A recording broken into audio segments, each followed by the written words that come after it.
Добро утро, момичета! Добро утро! Добро утро! И в съботния ден пак сме на ранната физическа активност. Тичане, разходка бърза. Как сте тази Посрещам сутрин? изгрева. Приказно е. И тази сутрин сме в ролята на жената, която упражнява двигателна активност. Жената, която съвсем осъзнато се грижи за себе си, за да, за да усети онази енергия, тонус и вдъхновение, която може да предаде нататък и може да даде на света. Да. В този ред на мисли, умеем ли, как умеем а, да минаваме, да привключваме, да променяме фокуса си през деня, в ежедневието, в най-обикновените неща, умеем ли да минаваме по здравословен начин от роля в роля. Примерно, ролята на жената, която тича и се грижи за себе си. След малко ролята на партньорката, която ще приготви закуска за човека до себе си, за децата, за внуците. После, примерно, ролята на приятелка, ако има, примерно, планирана среща, и в ежедневието, в делника, ролята на колежката, ролята на клиентката, ролята на майката, на дъщерята. Толкова е фино това нещо да, да се умеем да последваме този порив, тази плавна женска енергия и, да се наслаждаваме на тези роли, на тази специфика по най-естествения начин. А, как е за вас, момичета, преминаването от роля в роля? За мен това удоволствие на живеенето и преминаването от роля в роля се учи. То се учи с осъзнаване, когато си дадеш сметка в колко много роли влизаш през деня и това не те натовари да кажеш: о, колко много работа имам днес, колко ми е тежко, предстои ми тежък ден, а да кажеш: каква благодат, колко много неща мога да направя днес и да бъда полезна, да ги направя с любов. Тези роли са ми дар. Това осъзнаване на живеенето, вярвам, че наистина се учи и когато започнем да го живеем този живот, така както дишаме този хубав въздух сутрин, тогава наистина ще сме влезли в една много красива житейска наша роля. Ей, че хубаво го каза. Ами, Хм, нали това правим всяка сутрин? Се променяме, ставаме все а, по-различни, все по-естествени. да, прекрасно е да се родя в тялото на жена. Наистина, до един момент в живота си изобщо не си давах сметка каква гордост е, каква отговорност е и Гордост, колко е. Моля? гордост. Гордост, да. Каква отговорност и а, колко наистина е важна тази моя роля, която съм взела като жена в това си прераждане. Сега, типично по-човешки, понякога лесно превключвам от една в друга роля земна, като жена, на майка, на съпруга, на дъщеря. Съвсем наскоро ви разказвах за моите търсения и осъзнавания и катаклизми по отношение на ролята ми на дъщеря в нашата система с моите родители. И когато опитвам все по-успешно да заема тази роля, да изразявам почита и уважението към тях, всички врати в живота ми се отварят и нещата се подреждат по приказен начин. Абсолютно така с масълце. По отношение на ролята на партньор, ето вчера се включих от селото на моя съпруг. И там ми се налагаше да превключвам постоянно между ролята на майка, ролята на партньор, на ангажирана бизнес дама, обучаваща се, ваше огледалце в разговори, в лекции и така нататък. Понякога това ме натоварва и ме изважда така от обувките. Но следващия момент си стъпвам здраво на земята и си казвам, ето сега в момента най-важното е да дадеш на семейството това, от което има нужда. Благодарността за това, че имам семейство и че мога да направя всичкото това и да дам грижата, вниманието, да се отдам на момента.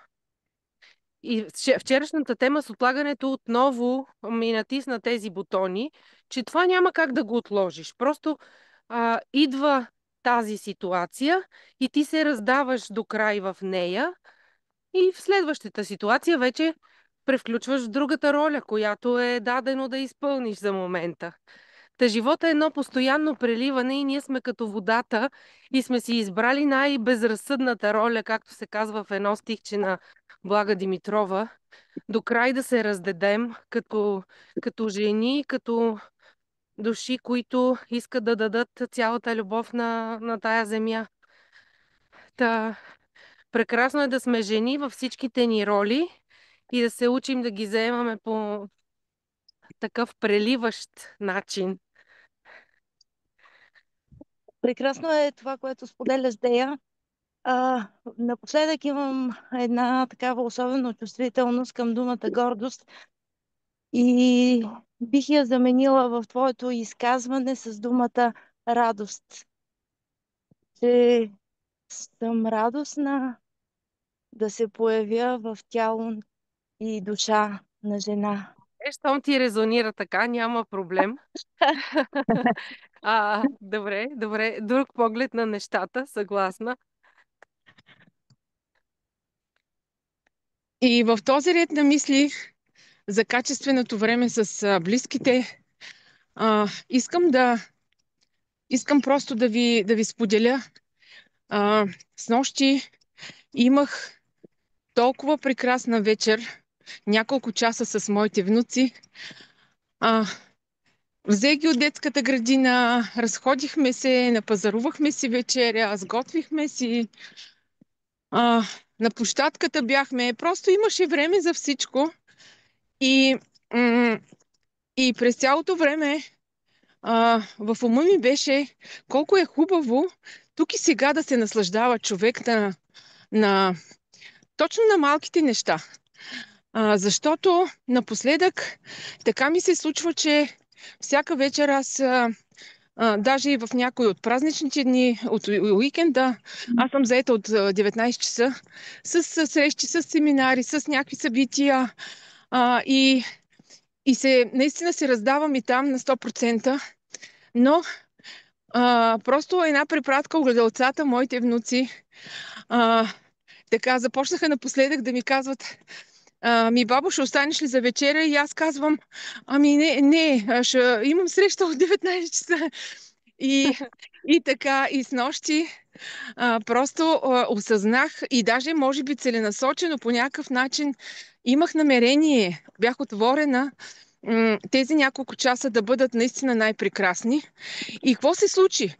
Просто даже вземахме си зеленчуци от магазина, вземахме си от скарата кюфтета и така и вкъщи просто си приготвихме салатка и внука ми големия ми внук на 7 години, просто каза: бабо, аз ще подредя чиниите. И аз извадих три празни чинии, нали? И той започна да подрежда. А, и, и с такова внимание и старание той подреди масата. Така, малкият ми внук пък на 4 и той сложи приборите и стана една такава спойка, много гочина. И накрая вече хапнахме и децата казват: ей, бабо, как хубаво си изкарахме! Как хапнахме царски! И аз направо викам: ето, аз съм си го възнамерила това качествено време с семейството. И аз бях снощи с цялата си любов и отдаденост бях в ролята на баба, която се грижи за внуците си, в името на това снаха ми и сина ми да отидат да излязат, да отидат на театър и да си подарят пък те качествено време на себе си, на връзката си. И, и така, и днеска съм много вдъхновена. Точно от това, ето, от роля в роля. Прекрасно е, когато човек знае в каква роля е, осъзнато и се кефи на процеса.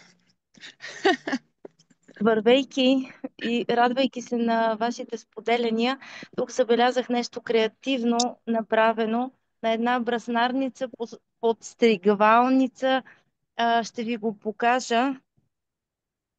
Вижда ли се Еха, ножицата? Отдолу устните са като едно сърце. Просто да. наистина много красиво направено, с много въображение и вдъхновение. Огледалцето вчера сутринта, преди да изляза, любимия човек до мен, моето най-добро огледало, ме изпрати с един стих от Нагарджуна от книгата Три поетични трактата. Само да кажа, Нагарджуна е считан за втория Буда и датират неговата житейска поява около трети век преди новата ера. Мъдрец, поет, учител, вдъхновител. И това, което той ми прочете, а, е свързано точно с ролята на жената. А, Съпруга, която те придружава навсякъде като сестра, която се държи като верен и любящ приятел, която е полезна и услужлива като майка, покорна като мома. Такава съпруга трябва да почиташ като семейно божество. И сега О. нашата любима фраза стана семейното божество. Ао, Така че прелесно е. да влезем Прелесно. в тези много роли в едно по един красив начин, да ги споим тези роли, така че наистина а, всяка една от нас да се превърне в семейно божество или в другите си роли, пак като направи спойката между отделните елементи, пак да бъде като божество. Това е днешното ми А, послание. да бъде, освен да кажа да бъде друго, направо Да ме бъде. оставихте без дъх с всичкото това. Да Много ви бъде. благодаря. Да бъде. То наистина А, няма какво повече. Ами, Да, да. от викам. всичкото това, мисля, че най-трудно в днешно време ни е да приемем ролята да бъдем покорни като мома и да бъдем смирени.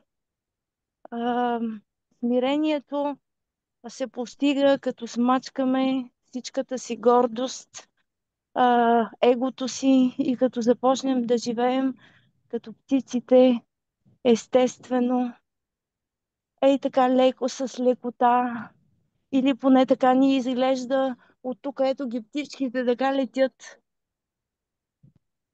Да можем да го живеем и да го дишаме този живот с лекота.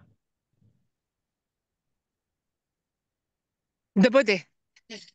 Да Да бъде. бъде. Ето и Вижте, аз виждам тук огрята си от слънцето. слънце. Да, тъкмо това виждам слънчицето. Ето ще мина по тази пътечка. Прекрасно.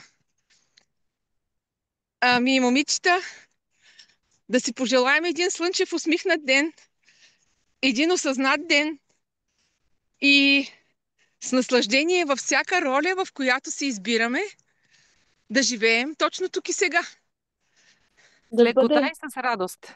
Да, с въображение и вдъхновение, с смирение и покорство. да бъде. Да Да бъде. бъде. Прекрасният. Прегръщам ви.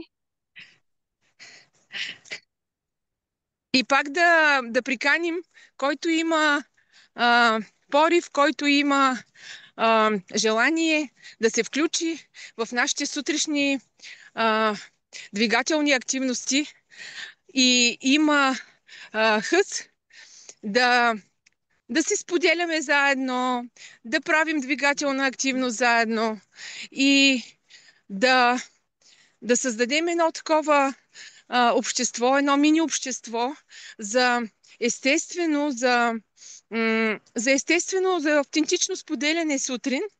Моля, коментирайте, ще ви изпратим Zoom линк и ще бъдем заедно.